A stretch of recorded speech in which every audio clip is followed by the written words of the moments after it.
আল্লাহ রাসূল বলেন ইন্নাল্লাহা তাবারাকা ওয়া তাআলা আল্লাহ তাবারাকা ওয়া তাআলা কদা আলা নাফসিহি নিজের উপর অবধারিত করে নিয়েছেন আন্নাহু মান আতাশা নাফসাহু আল্লাহ পাকের যে সমস্ত গোলাম রমজান মাসে রোজা রেখে পানি খায় নাই, পানি পিপাসা লেগেছে তবে পানি খায় নাই, আল্লাহ নিজের উপর অবধারিত করে নিয়েছেন কিয়ামতের ময়দানে মুসিবতের দিন করে যেদিন মানুষ ইয়া নফসি বলবে, পানির জন্য শুধু পানি পানি চিৎকার দেবে, সূর্যটা মাথার নিকটে থাকবে।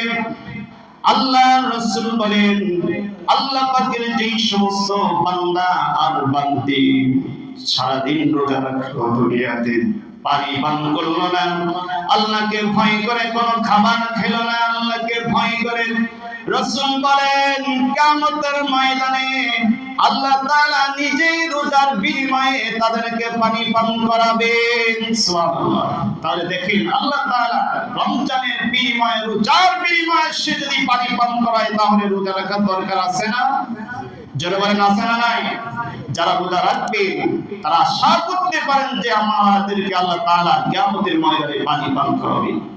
কিন্তু যারা রোজা নাই তারা কি আশা করতে পারবে? কি আশা করতে পারবে না। এই জন্য আসেন যারা মাহে রমজানে রোজা রাখছি আলহামদুলিল্লাহ, তারা সবাই আশা করতে পারে যে আমরা আল্লাহ তাআলা আমাদেরকে কিয়ামতের ময়দানে পানি পান করাবে। কিন্তু যারা রোজা রাখি নাই তারা কি আশা করতে পারি? যারা বলেন আশা করতে পারি? পারি না। রোজা হলো জান্নাত লাভের পথ। রাসূল বললেন عن حذيفة رضي الله عنه قال أسندت النبي صلى الله عليه وسلم إلى صدري অর্থাৎ হুযায়ফা রাসূলের সঙ্গে সাক্ষাৎ করলেন। একটু বোঝানোর জন্য বলি, তবে আমি ইমাম সাহেব কিছুদিনের জন্য ছুটি নিয়ে 10-15 দিন চলে গেলাম। এরপরে আসার পরে অনেক মুসাল্লিরা আমার সঙ্গে মুআনাকা করবে না, সালাম বিনিময় করবে, মুআনাকা করবে। রাসূল করিম সাল্লাল্লাহু আলাইহি ওয়াসাল্লামের সঙ্গে হুযায়ফা রাসূলকে দেখে জড়িয়ে ধরলেন, মুআনাকা করলেন। মুআনাকা করার পর আল্লাহ রাসূল হুযায়ফাকে 3টা কথা বলেছিলেন। সর্বপ্রথম মুআনাকা করার পর হুযায়ফা যখন রাসূলকে জড়িয়ে ধরলেন, 1 নম্বর রাসূলকে বললেন ইয়া রাসূলুল্লাহ। রাসূল হুযায়ফাকে বললেন হুযায়ফা, ও হুযায়ফা, 1 নম্বর কথা হলো মান ক্বালা লা ইলাহা ইল্লাল্লাহু খাতামা লাহু বিহি দাখালাল জান্নাহ। আমার সাহাবী হুযায়ফা শুনে নাও, আমি রাসূল তোমাকে জানিয়ে দিলাম যেই লোকটা যখন মৃত্যুর সময় চলে আসবে, মালাকুল মউত যখন চলে আসবে, খাতামা লাহু বিহি দাখালাল জান্নাহ, ওই সময় যদি কেউ লা ইলাহা ইল্লাল্লাহ কালেমা পড়তে পড়তে শেষ নিঃশ্বাস ত্যাগ করে, হুযায়ফা শুনে নাও সে আল্লাহর জান্নাতে প্রবেশ করবে। সুবহানাল্লাহ। এখন বলেন তো আমি আপনি কালেমা পড়তে পড়তে মৃত্যুবরণ করতে চাই কি চাই না?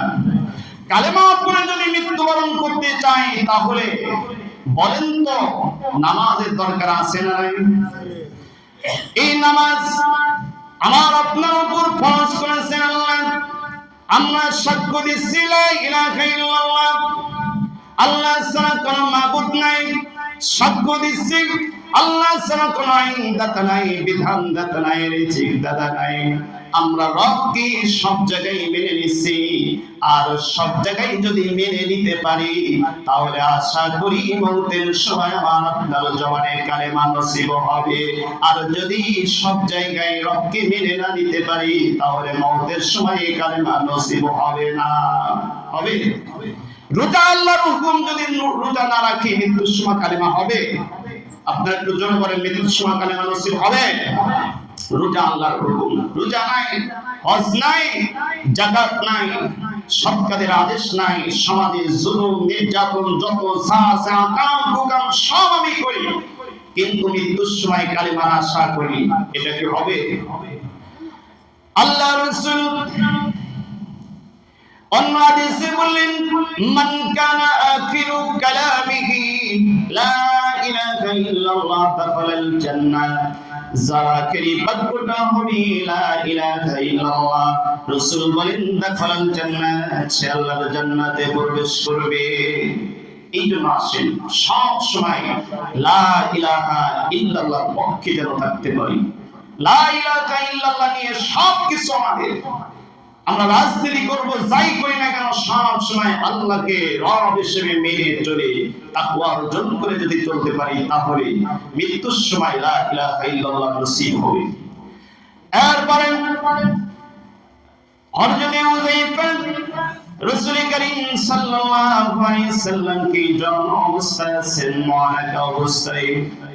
এরপর রাসূল হুযায়ফাকে দ্বিতীয় নম্বর বললেন, হুযায়ফা দ্বিতীয় নম্বর বক্তব্য শোনো হুযায়ফা, ওয়ামান সামা ইয়াওমা ইবতিগাই ওয়াজহুল্লাহি কাতাবা লাহু বিহি দাখালাল জান্নাহ। হুযায়ফা দ্বিতীয় নম্বর কথাটা হুযায়ফা ভালো করে শুনে নাও। আল্লাহ রাসূল বললেন, হুযায়ফা যে ব্যক্তি আল্লাহর সন্তুষ্টির জন্য, আল্লাহকে রাজি খুশি করার জন্য একটা মাত্র রোজা রাখবে, বেশি না একটা রোজা রাখলো, আল্লাহকে সন্তুষ্টি করার জন্য একটা রোজা রাখার পরে মৃত্যুবরণ করলো, হুযায়ফা আল্লাহ তাআলার সন্তুষ্টির জন্য একটা রোজা রেখে মৃত্যুবরণ করলো, খাতামা লাহু বিহি দাখালাল জান্নাহ, হুযায়ফা আল্লাহ তাআলা তাকে জান্নাতের মেহমান হিসেবে কবুল করবে। এখন বলেন তো মাহে রমজানে কি আমরা একটা রোজা রাখি? একটু জোরে বলেন, একটা রোজা রাখি? মাহে রমজান আমরা 30টা রোজা রাখি অথবা 29টা রোজা রাখি, কাকে খুশি করার জন্য? জোরে বলেন, কাকে খুশি করার জন্য? আল্লাহকে খুশি করার জন্য আমরা রাখি। বলেন তো যারা আল্লাহকে খুশি করার জন্য 30টা রোজা রাখবে, সে আল্লাহর জান্নাতে যাবে না? একটা রোজা রাখার জন্য যদি কেউ জান্নাতে যায়, তাহলে 30টা রোজা যদি রবকে ভয় করে খুশি করার জন্য রাখি, তাহলে আশা করি আমরা আল্লাহর জান্নাতের মেহমান হব। সম্মানিত উপস্থিতি, এই জন্য যারা রোজা রাখেন না, এখন থেকে একটা মাত্র রোজা গিয়েছে, চেষ্টা করেন আর যেন রোজা না ভাঙা লাগে। হযরত হুযায়ফা রাসূলকে জন অবস্থা আছে 3 নম্বরে রাসূল হুযায়ফাকে বললেন, হুযায়ফা শুনে নাও, ওয়ামান তাসদাকা বিসাদাকাতি কাতাবা লাহু বিহি দাখালাল জান্নাহ। হযরত হুযায়ফা 3 নম্বর যে কথাটা বললেন, হুযায়ফাকে রাসূল 3 নম্বর যে কথাটা বললেন, 3 নম্বর কথা হলো, ও হুযায়ফা আল্লাহর রাস্তায় আল্লাহর সন্তুষ্টির জন্য, আল্লাহকে খুশি করার জন্য যারা দান সদকা করবে, অল্প দান সদকা করবে, আর এই দান সদকা করে যদি সে মৃত্যুবরণ করে, হুযায়ফা শুনে নাও, আল্লাহর সন্তুষ্টির জন্য দান সদকা করে মৃত্যুবরণ করলো, আল্লাহ তাআলা বলেছেন খাতামা লাহু বিহি দাখালাল জান্নাহ, এই দানের জন্য মৃত্যুর পরে আল্লাহ তাআলা তাকে জান্নাত দান করবে। এখন বলেন রমজান মাস, এই মাসে আমাদের দান সদকা বেশি বেশি করার দরকার আছে না? জোরে বলেন, আছে না নাই? এই জন্য দান সদকা করবেন। আমার দিকে একটু খেয়াল করেন সবাই। তাহলে হুযায়ফাকে রাসূল জড়িয়ে ধরে, হুযায়ফা আর রাসূল দুইজনে মুআনাকা অবস্থায় রয়েছে, হুযায়ফাকে রাসূল 3টা কথা বললেন। 1 নম্বর হচ্ছে কালেমা, 2 নম্বর বললেন রোজা, 3 নম্বর বললেন সাদকা। এই জন্য আল্লাহ তাআলা যেন আমাদের সকলকে কালিমা অনুযায়ী জীবনযাপন করার তৌফিক দান করেন। সকলে বলেন আমিন। আল্লাহ তাআলা যেন আমাদেরকে মাহে রমজানের রোজা সহ যত রোজা রাখে আল্লাহর সন্তুষ্টির জন্য আদায় করার তৌফিক দান করুন। বলেন আমিন।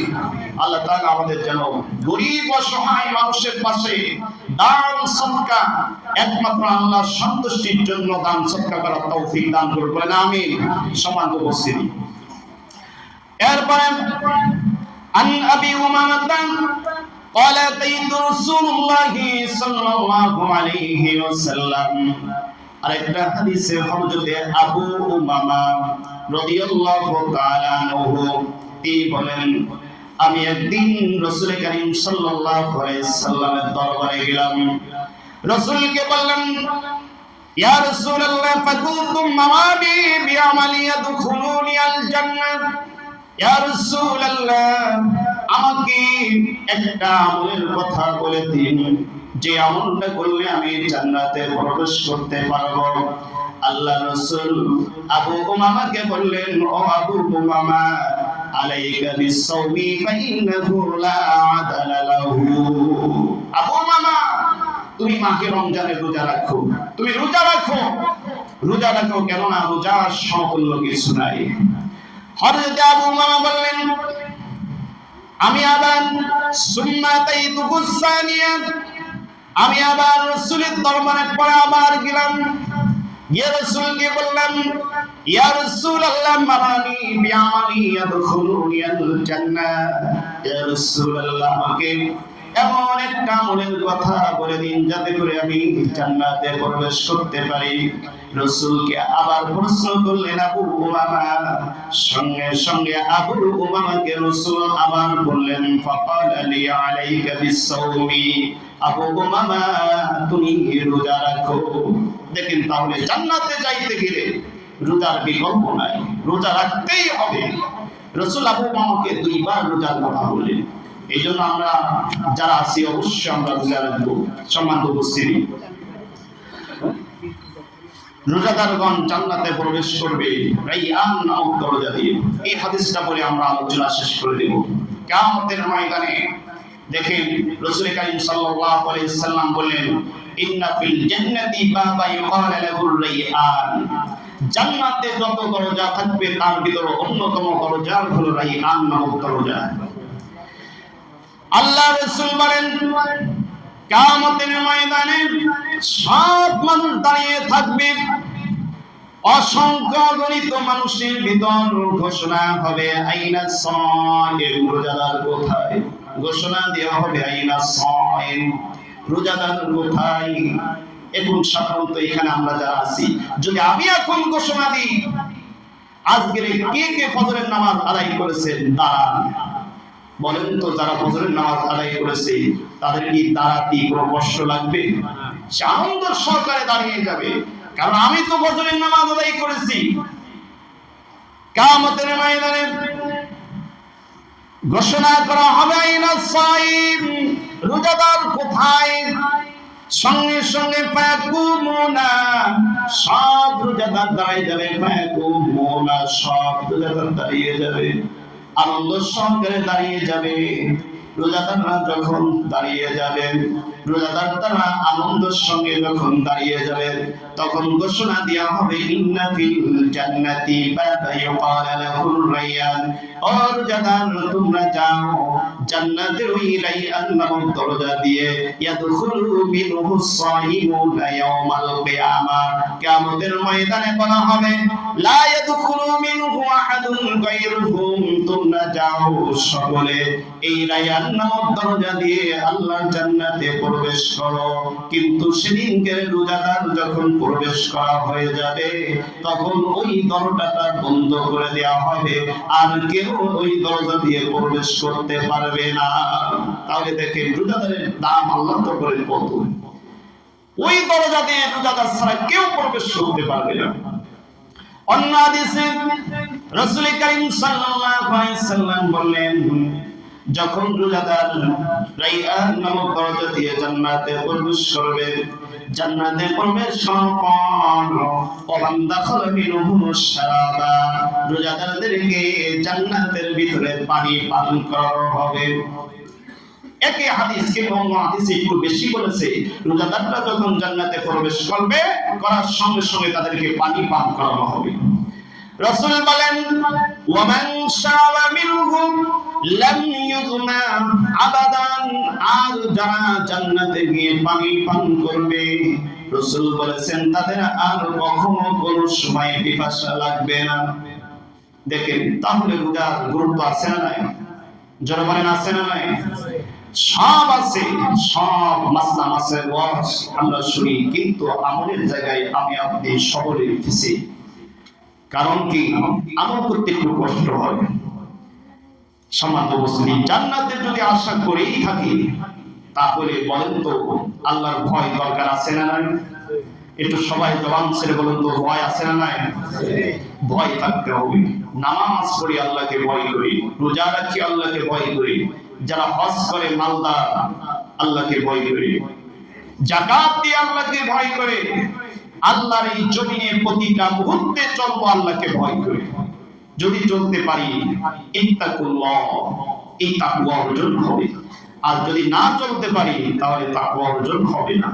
এই জন্য আসেন, আল্লাহ তাআলা আমাদেরকে মাঝে রমজান, এই রমজান মাসে যেমন রবকে ভয় করি, সব সময় যতদিন হায়াতে বেঁচে থাকি রবকে ভয় করে চলতে পারি, তৌফিক দান করুন। বলেন আমিন।